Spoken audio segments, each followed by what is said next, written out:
Hey guys, welcome to the channel.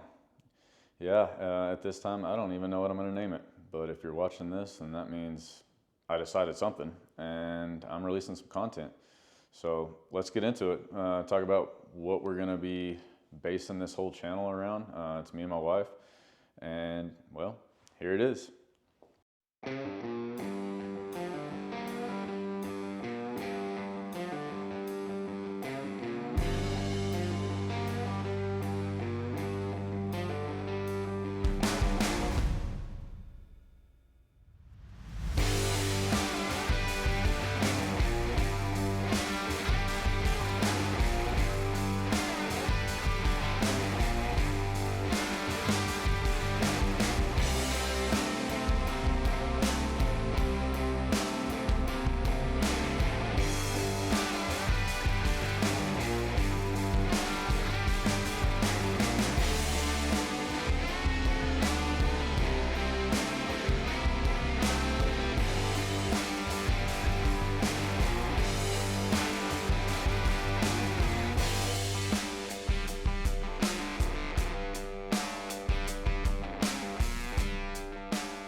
All right, guys. So, this is our new 2024 Rubicon X. We ordered this thing custom from the factory. It has basically fully loaded. The Rubicon X has come with leather, the color matching top fenders. We got the all-weather floor mats, and we added 488 gears. The reason we did that is because we plan on throwing 37s on this thing. Actually, pretty soon, we're going to try it out with stock, no lift.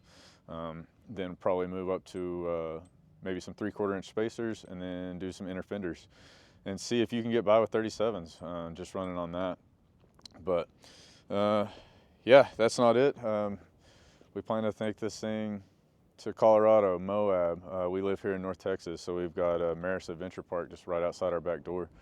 So we plan on getting this thing out on the trails and testing out different stuff. So in today's video, I'm gonna be pulling off a tire and wheel, and I'm gonna get you the factory offset / back spacing and the rim size for the newer Rubicon X's. I think they're the same as the previous 23s, 22s with the Extreme Recon package, but I don't know that for sure. And whenever we get ready to order wheels and tires for this, I just want to know exactly where I want to be on my offset, and that's something maybe a lot of people are looking at. Wheels and tires, whenever you start looking at back spacing, offset, do you have a lift, do you not have a lift? Things get crazy. So we're going to take that off today, and I'm also going to get it out on the dirt, flex it out so you can kind of see what it looks like stock, kind of see where we're at to begin with. And yeah, we got a lot of upgrades coming for this thing. Decals, tint, just to keep it basic. Interior upgrades, rear cargo mat, a winch on the front, lighting. We got a lot of stuff that we're going to be throwing on this Jeep. So yeah, if that's something you're into, if maybe you've got a new Rubicon, maybe you've got an older Rubicon, whether you've been Jeeping for a long time or not at all, follow along, see what upgrades I do, see if it's something you'd want, see if it's something you'd like. So just to kind of see what we're working with and where we're at. So this is my house. Right now I'm working out of a little ass garage. I mean, I say little, it's a 3-car, but I literally have to cram my work car in here. There's the old CJ7, which you'll see down the road once I get the shop built. Got the Dana 60 front axle setting for it right there, ready to go. So yeah, you'll see a lot of projects in the future with that dust covered Jeep. And you know, you never know, maybe we'll get into some 4-wheeler mods, some bike modifications. Got an old little bobber I started back here that I haven't finished. So yeah, down the road, whenever we get the shop built and a lift in and a tubing bender and a better welder, all that stuff's coming. So you'll get to see some of the more extreme upgrades. And everything's crazy expensive right now. So I have a nice parking pad for where the Jeep will be. But until then, this is what we got, and which I think is the way a lot of people will be. They're going to be working out of their garage. You know, 90% of people don't have a shop or a place to work on stuff. So just kind of like with everybody else, got a tiny garage, got a toolbox, got a little welder. So we'll see what we can do with it, see what we can make out of it. All right, so got everything moved into the garage because it's cold outside. I think the high today was like 30 something. Yeah, North Texas is unforgiving on the weather. But yeah, so we're gonna get a wheel and tire pulled off. Hopefully the camera follows me like it should. But so just to talk a little bit about me while I'm doing this. So I have always had a passion for Jeeps. My dad, between my dad and myself, I think we've gone through about 7 Jeeps or so. This is my wife's second Jeep. Oh yeah, little disclaimer there. This is my wife's Jeep. So it's gonna be her daily driver. So everything's kind of based around that. We gotta keep it drivable and she's gotta be happy with it. So anyway, between me and my dad, this is probably about our 7th or so Jeep. I've got the old 83 CJ7 I've had for a long, long time. This is my wife's second Jeep. She had a 2019 Rubicon, which we traded in. You'll see my dad's Jeep on some of the videos in the future. All of his upgrades and everything I'll be helping him with and recording. So we'll get that content up for y'all. He probably isn't gonna do anything too extreme, but maybe some of y'all won't either. So might be perfect. All right, let's take a look at what we got here. Oh.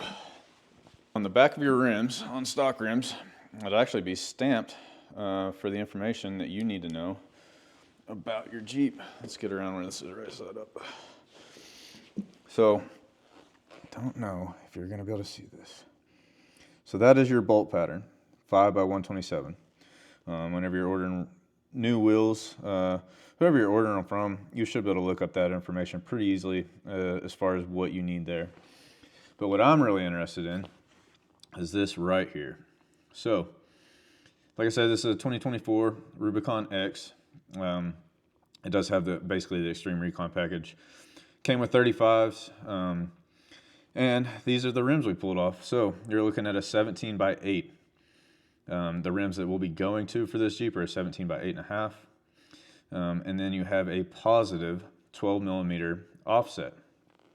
So basically with a positive 12 millimeter offset, which comes out to just under, it's 0.472 inches. We'll just round that off to ½ inch. So like I said, this is an 8-inch rim. If it was 0, you'd have 4 inches back spacing from the mounting surface to the back of the rim. You would have 4 inches. And from the mounting surface to the front of the rim, you would have 4 inches. That would be a 0 millimeter offset. Now, with the factory rims, they're a positive 12 millimeter offset.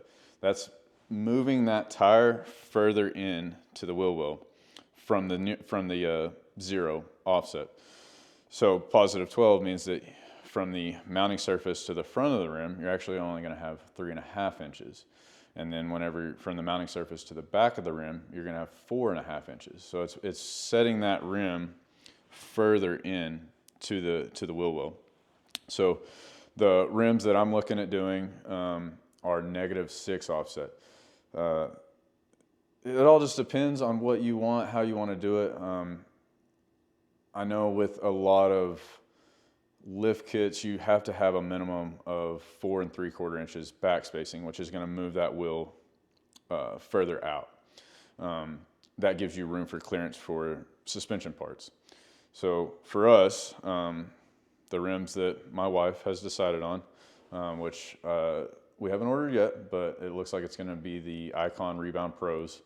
I wanted something that's going to keep the tire on the bead, and we'll do more on that in a video later once we get them in. But so with the -6 offset, basically from where that stock offset is, going from a positive 12 to a -6, we're moving it in the ballpark slightly less than 3/4 of an inch further out. Now, might not seem like much, but the further out that you move your wheel, the more strain it's going to put on your suspension components, on your steering components. And also, when you flex this thing out, it's going to change, and you'll see it when we flex it out here in a little bit, it's going to change where that tire tucks up in your wheel well. So, like I said, we're going up to 37s. We're going to a -6 offset. That's going to move that wheel out just a little bit. I'm curious to see where it's going to hit on our fenders.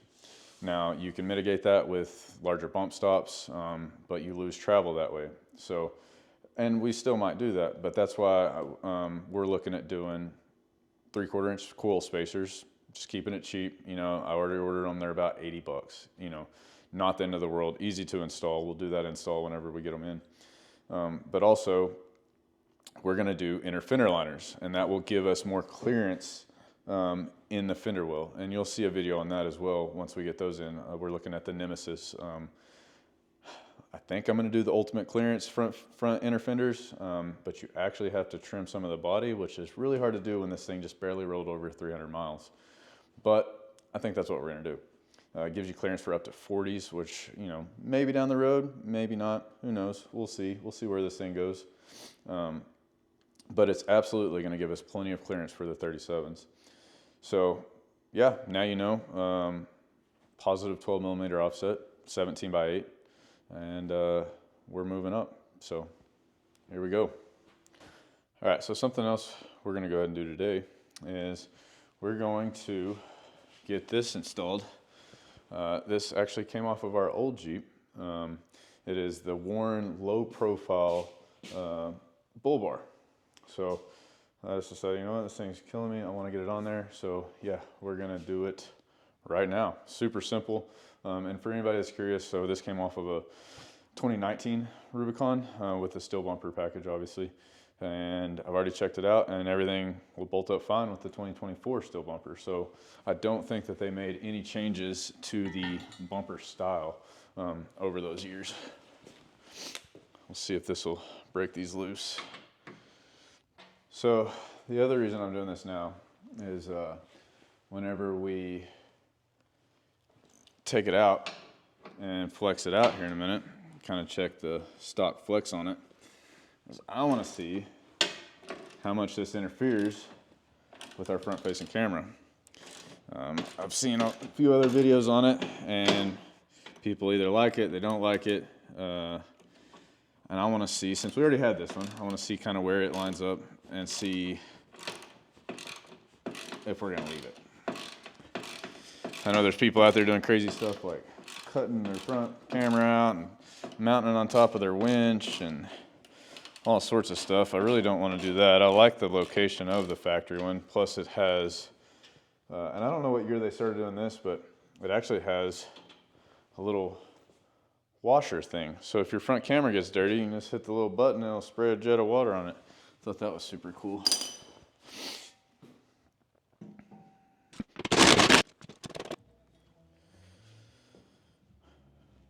All right. Let's check this thing out.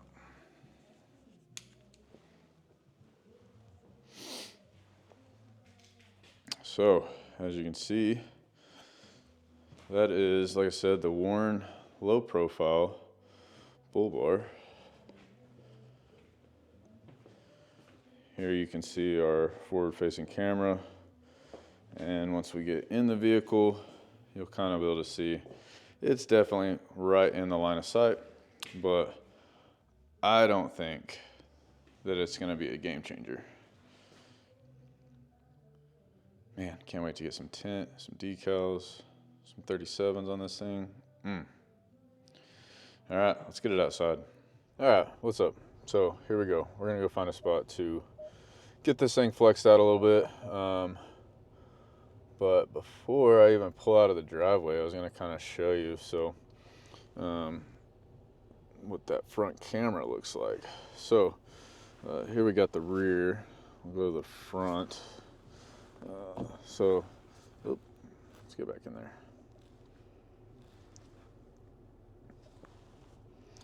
So you can kind of see that bull bar. You know, say I was pulling in here to park in the garage. I didn't want to hit the Jeep. I mean, sorry, the Jeep, the four-wheeler.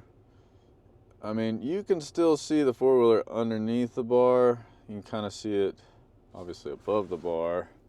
So now you kind of know, yeah, it's in the way, but it's not the end of the world.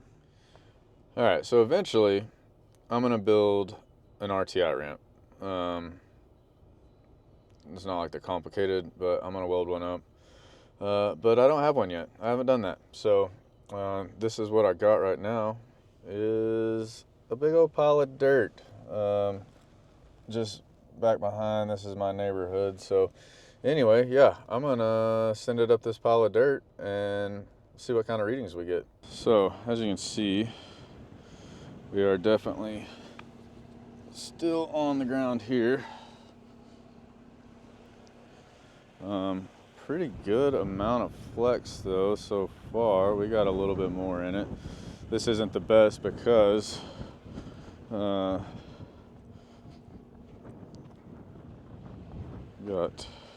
this isn't the best because, as you can see, this tire is starting to come up, so that's why we're losing some of it. But not bad on the flex. Definitely get more out of it. Kind of wish we had a better spot to do it in though. Yeah, definitely got a lot more tucking to do in the rear.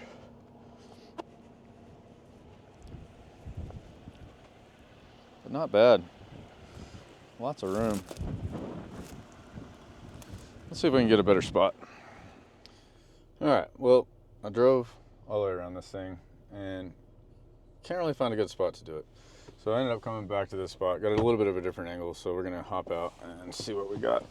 All right, so as you can see, we got a little more travel out of the back, but not that much. The front's tucked in a little bit more. Really need an RTI ramp to get the full flex out of it. All in all though, not bad. Plenty of clearance right now, I would say. Take a look back here. Yeah, as you can see, the front tire, I don't know if you can tell or not, front tire's starting to come up the hill a little bit. And the back tire as well. It's starting to come up, that far back tire is starting to come up the hill that I'm on. So it's really hard to get a good flex, but there you can kind of see it. Take back, get a, not fully flexed, but it's close. Plenty of room back here, lots of room. So kind of get an idea this way of what we're looking at stock. All right guys, so that about wraps it up for today. Super glad that y'all are here watching this and joining me on this journey. And yeah, today we got the wheel and tire pulled off. Got to check out the factory size, 17 by 8, positive 12 millimeter offset, same as the older Rubicons, but now we know for sure. So if you've got a newer one, you don't have to do all the work. I just did it for you. Kind of give you an idea of where you want to go with your future wheels and tires. We got it flexed out in the dirt. Not the best video on that. I'll work on that. I'll get an RTI ramp built or buy one of the two. We'll figure it out. But we'll do that before, well, it's still stock. We'll see what those stock numbers are and kind of get an exact reference as to where we're starting at on this build. Other than that, you know, we didn't really start on mini upgrades. I guess we did get the bull bar on, so that's something in this video. But man, I hope y'all enjoyed it. And also, I've got to give a special shout out to Lithia. What is it? Chrysler, Dodge, Jeep, Ram, Fiat. Anyway, they're in Santa Fe, New Mexico. And if you're in the market for a new Jeep, a used Jeep, they have a phenomenal inventory. So we drove a little over 4 hours to go get our Jeep from there. That's how good the deal was that they gave us. So give them a call, give them a try, go online, check out their inventory, whatever you got to do. It's worth it. It's worth it. There's a lot of videos coming up. So yeah, like, subscribe, turn on your notifications, whatever you do, ring the bell, whatever they say on YouTube. I don't know, I'm new to this, but yeah, join me next time so you can check it all out.